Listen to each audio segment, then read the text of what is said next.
ప్రకటన గ్రంథములో 7వ అధ్యాయములో 14వ వచనములో ఇలాగ వ్రాయబడినది. ప్రకటన గ్రంథములో 7వ అధ్యాయములో 14వ వచనములో, వీరు మహాశ్రమల నుండి వచ్చిన వారు గొర్రెపిల్ల రక్తములో తమ వస్త్రములను ఉదుకుకొని వాటిని తెలుపు చేసుకొనిరి. ఈ వస్త్రములు, తెల్లని వస్త్రములు ధరించిన వీరు ఎవరు? మహాశ్రమలో నుండి వచ్చిన వారు. మనం కూడా వస్త్రం ఉంటుంది, దాన్ని ఉతుకుతాము. ఆ వస్త్రానికి ఏమైనా కష్టమా? బండకేసి బాదుతాము. ఆ వస్త్రానికి ఏమైనా బాధ? అలా చేయకపోతే నీ యజమాని దాన్ని ఒంటి మీద వేసుకోడు, కప్పుకోడు.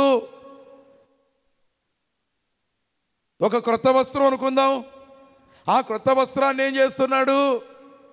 టైలర్ తెచ్చి కుడుతున్నాడు. ఎన్ని కుట్లు, ఎన్ని సూదు పోట్లు, కత్తిరిస్తున్నాడు. అక్కర్లేని భాగాన్ని కత్తిరించేస్తున్నాడు. మరలా దాన్ని జత చేయడానికి ఏం చేస్తున్నాడు? సూదితో కొడుతున్నాడు. ఆ సూది ఎంత షార్ప్గా ఉంటే అంత బాగుగా ఆ యొక్క వస్త్రమునకు కుట్టు వేయబడుతుంది అని. వస్త్రాన్ని తయారు చేసేటటువంటి వారు పద్మశాలీలైనటువంటి సోదరులు, వారు చేస్తున్నటువంటి కష్టవృత్తి ఏముంది, ఎలాగుంది? వారు ఒక్కొక్క దారాన్ని తెస్తున్నారు. దాన్ని నేసేటప్పుడు ఎలా నేస్తున్నారు? పోగు పడుతుంటే దాన్ని తీసివేస్తున్నారు. ఎందుకు తీసివేసావని అడుగుద్దా? మనలో ఏమి ఉండకూడదో వాటిని దేవుడు తీసివేసి ఎలా తయారు చేయాలో చేస్తున్నాడు. ఎలాంటి రంగులద్దాలో అద్దుతున్నాడు. ఎలాంటి తళుకులు, మెరుపులు, బంగారు జలతారులు ఆ వస్త్రానికి ఇవ్వాలో వారు తయారు చేస్తున్నారు. ఎంత కష్టపడి ఒక వస్త్రాన్ని తయారు చేస్తారో నీకు అర్థం కావట్లేదు దాని విలువ. ఏదో డబ్బులు ఉన్నాయి కదా నువ్వు కొనుక్కుంటున్నావు, కానీ ఆ వస్త్రము తయారు చేయడానికి, ఆ వస్త్రాన్ని నేయువారు ఎంత కష్టపడుతున్నారో నీవు ఎరుగుదువా? ఒక మేడ కట్టేవారు, మేడ కట్టడం చాలా బాగుంది, మేడ బాగుంది, ఇంత డబ్బు ఖర్చు అయింది, యజమాను డబ్బు ఖర్చు పెట్టాడు, కానీ కట్టింది ఎవరు? కూలివాని కష్టం ఎలాగుంది, చెమట ఎలాగుంది, ప్రాణాపాయాన్ని లెక్క చేయకుండా ఎంత ఎత్తుకు వెళ్ళి పనిచేశాడు. దుబాయ్లో చాలా ఎత్తైనటువంటి బర్జ్ ఖలీఫా అనేటువంటి ఒక భవనం ఉంది. ఇంత గొప్ప భవనము ప్రపంచంలో ప్రఖ్యాతి పొందినది.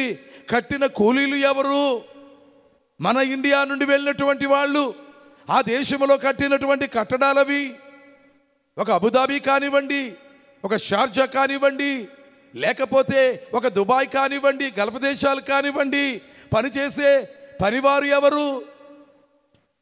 అందముగా భవనాన్ని నీవు చూస్తున్నావు, కానీ దాని కష్టాన్ని ఎరుగుదువా?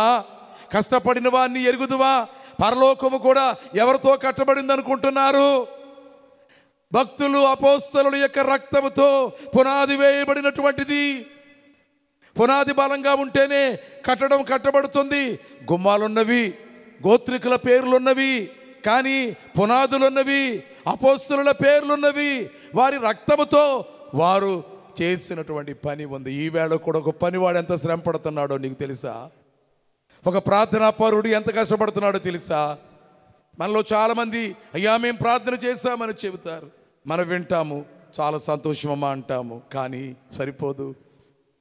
ఆ మాట చాలదు వారి ప్రార్థనకు, వారి ప్రయాసకు, వారి కన్నీళ్లకు. ఆత్మతో నింపబడి అన్నీ మర్చిపోయి ఇల్లు వాకిలి వదిలిపెట్టేసి దేవుని సన్నిధిలో వారి గోడును వినిపించి ఎంత ప్రార్థన చేస్తున్నారు, ఎంత ఏడుస్తున్నారు. కష్టాల్లో ఉన్న వారి కోసం, సేవ కోసం, సేవకుల కోసం ఎంత ఏడుస్తున్నారో. కష్టముతోనే కళ కలుగుతుంది, కష్టము లేకపోతే కళ కలుగదు. అందుకని ఈవేళ దేవుడు పరిశుద్ధాత్మ ద్వారా ఎలాగూ సిద్ధము చేస్తున్నాడంటే నలుగుగొట్టైనా నిన్ను దారిలోకి తీసుకొస్తున్నాడు.